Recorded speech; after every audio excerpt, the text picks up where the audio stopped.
예전에 있었던 일이다. 서핑을 배우기 시작한 지 별로 되지 않았던 나는 바다로 간다면 어떤 권유라도 가리지 않고 닥치는 듯이 받아들이고 있었다. 9월의 마지막 주쯤에 친구가 바닷가에 놀러 가자는 권유를 해와서 그 친구와 함께 가보기로 했다. 토요일 밤에 출발해서 바닷가에서 조금 잔 다음 새벽에 바로 파도를 타보자는 스케줄을 잡았다. 바닷가에서 자는 것도 뭔가 캠핑하는 기분이 들 것 같아서 텐션도 올라갔었다. 우린 바닷가에서 조금 먼 곳에 자동차를 세우고 바닷가에 가서 맥주를 마시면서 도시락을 까먹었다.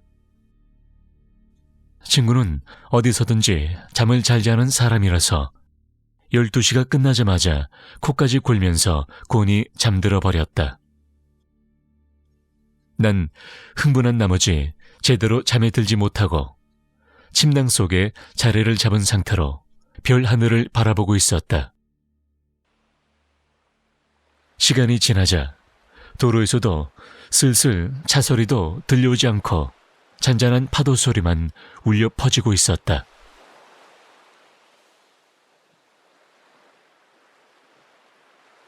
한 시간 정도 귀를 기울이고 있었던 걸까? 먼 곳에서부터 목소리가 들려오는 듯한 느낌이 들었다. 난 잘못 들었을지 모른다는 생각은 했지만 눈을 감고 집중해보니 다시 들려오기 시작했다. 아주 저 멀리에서부터 살려줘라고 억양도 긴장감도 없는 여자의 목소리가 들려오는 것 같았다. 잠시 더 기다려보니 파도 소리와 뒤섞인 목소리가 다시 한번 먼 곳으로부터 울렸다. 살려줘. 마치 연극하는 사람이 발성 연습을 하는 듯한 느낌이 들었다. 난 설마라는 생각에 옆에서 자고 있는 친구에게 말을 걸어봤지만 정말 제대로 잠들어 있어서 깨울 수가 없었다. 난 부스럭거리며 침낭에서 나온 후 목소리가 들려오는 쪽으로 걸어가기 시작했다. 소형 후레쉬를 들고 주변을 비추다가 가끔씩 한 곳에 멈춰서서 귀를 기울여 봤다. 어디쯤인가 하고 생각하고 있을 때 어느새 갑자기 등 뒤에서 목소리가 들려왔다. 무섭다고는 생각하지 않았다. 지하 속에는 아직 자고 있는 친구가 제대로 보이고 있었고 바닷속으로 들어가지 않도록 조심하고 있었으니까 말이다.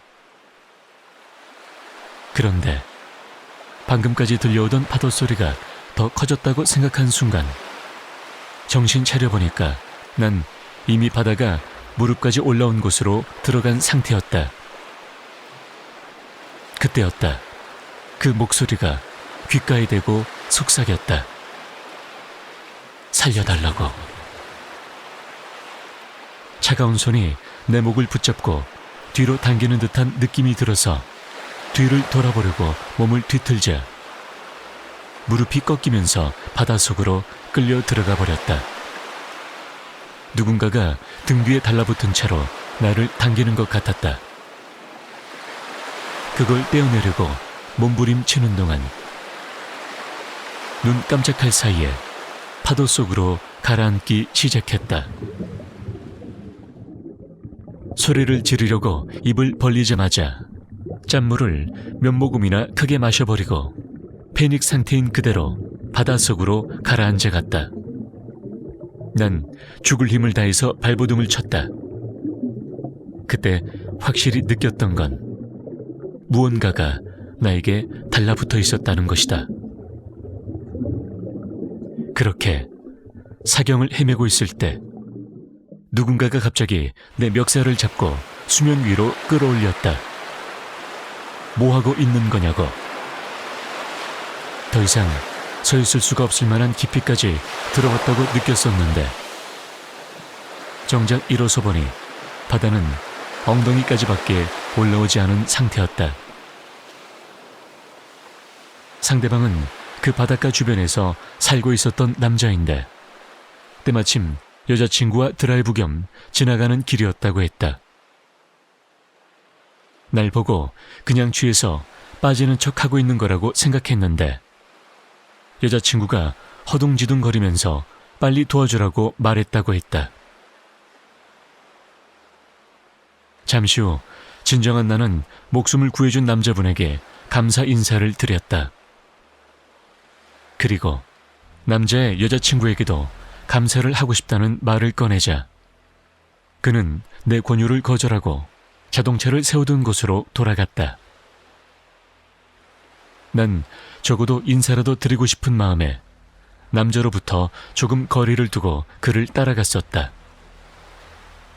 그 남자는 자동차 속으로 들어간 후 라이트를 켰는데 라이트를 켠 순간 어째서였을까? 조수석에는 아무도 앉아있지 않았다.